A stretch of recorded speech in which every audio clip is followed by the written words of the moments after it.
এবং 27 নম্বর পবিত্র যে ফিতরার যে বিধান আল্লাহু আকবার, নারায়ে তাকবীর, নারায়ে তাকবীর। মাশাআল্লাহ। এই 27টা আমলকে আগে কখনো শুনছিলেন? জি না, আমি আজকে প্রথম শুনেছি এবং মুখস্থ করে আপনাদের সামনে উপস্থাপন করেছি।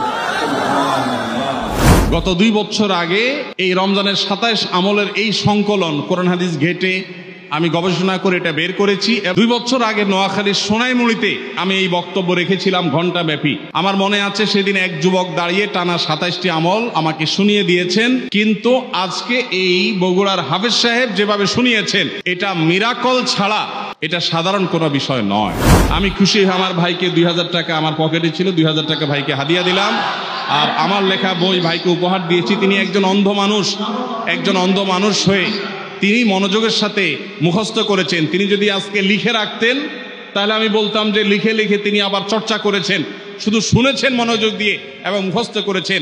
ওয়াজ মাহফিল তো এরকম হওয়া দরকার যে ওয়াজ মাহফিলে কথা শুনবে সেটা আবার শোনাবার মতো যোগ্যতা থাকবে, এইভাবে শুনবে। আল্লাহ আমাদের সবাইকে সেভাবে শোনার তৌফিক দান করুন।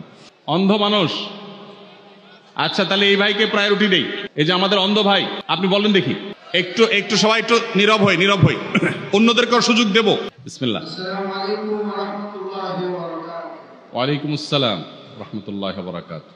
আমরা হযরতের মুফতি 27টি আমল শুনেছি রমজান বিষয়ে। আমি আপনাদের সামনে 27টি আমল বলার চেষ্টা করছি ইনশাআল্লাহ। মাশাআল্লাহ। 1 নম্বর আমল রমজানের চাঁদ দেখা। জি। 2 নম্বর আমল রমজানের রোজা রাখা। 3 নম্বর আমল রমজান মাসে রাত্রি জাগতে তারাবি করা। 4 নম্বর আমল সাহরি করা। 5 নম্বর আমল সাহরি শেষ সময়ে সাহরি করা। 6 নম্বর আমল ইফতার করা। 7 নম্বর আমল তাড়াতাড়ি ইফতার করা।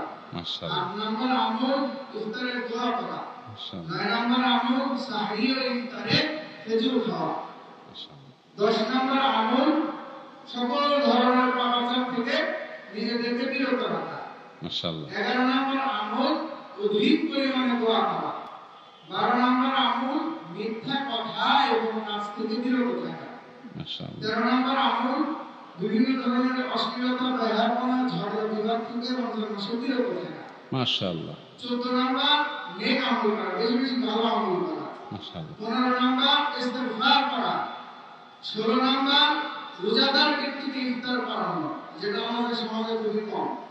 17 নম্বর পবিত্র কোরআন কারীমকে তেলাওয়াত করা। 18 নম্বর পবিত্র কোরআন কারীম শুধু তেলাওয়াত করা না, পরস্পরের মধ্যে তেলাওয়াত শোনাশুনি করা। মাশাআল্লাহ। 9 নম্বর দান সদকা করা। 19 নম্বর। এরপরে 19 নম্বর দান সদকা এবং 20 নম্বর হচ্ছে তাহাজ্জুদের সময় ভোর রাত থেকে উঠে নিজের জন্য এবং সবার জন্য দোয়া করা। সঠিক। 21 নম্বর ওমরা করা।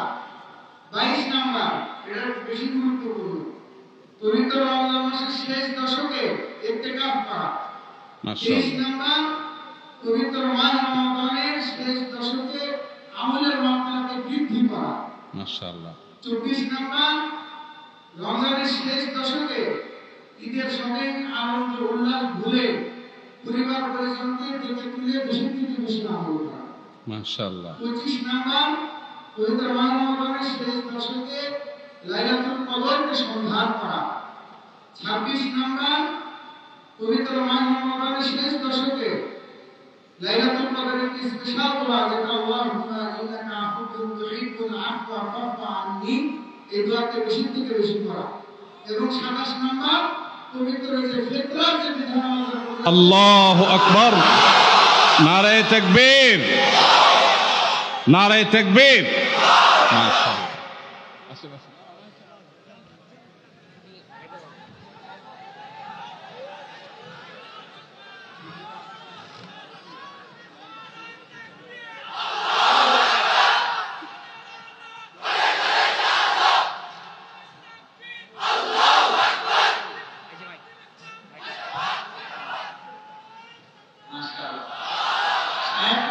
বিশেষ উপহার দিচ্ছেন, নব বক্তব্য দিয়েছেন।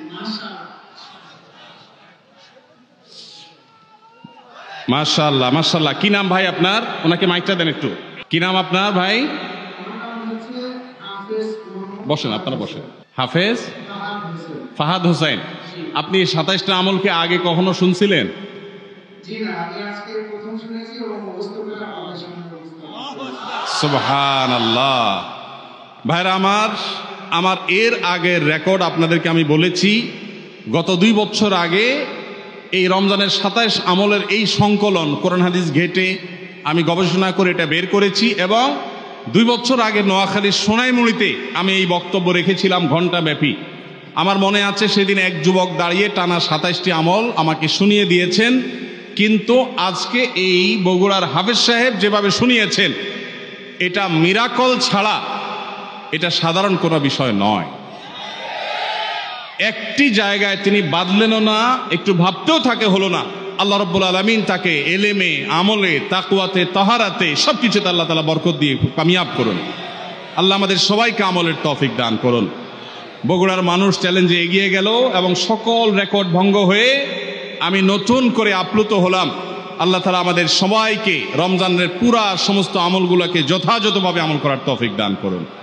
আমি খুশি হয়ে আমার ভাইকে 2000 টাকা, আমার পকেটে ছিল 2000 টাকা ভাইকে হাদিয়া দিলাম, আর আমার লেখা বই ভাইকে উপহার দিয়েছি। তিনি একজন অন্ধ মানুষ হয়ে তিনি মনোযোগের সাথে মুখস্থ করেছেন। তিনি যদি আজকে লিখে রাখতেন তাহলে আমি বলতাম যে লিখে লিখে তিনি আবার চর্চা করেছেন। শুধু শুনেছেন মনোযোগ দিয়ে এবং মুখস্থ করেছেন। ওয়াজ মাহফিল তো এরকম হওয়া দরকার যে ওয়াজ মাহফিলে কথা শুনবে সেটা আবার শোনাবার মতো যোগ্যতা থাকবে, এইভাবে শুনবে। আল্লাহ আমাদের সবাইকে সেভাবে শোনার তৌফিক দান করুন।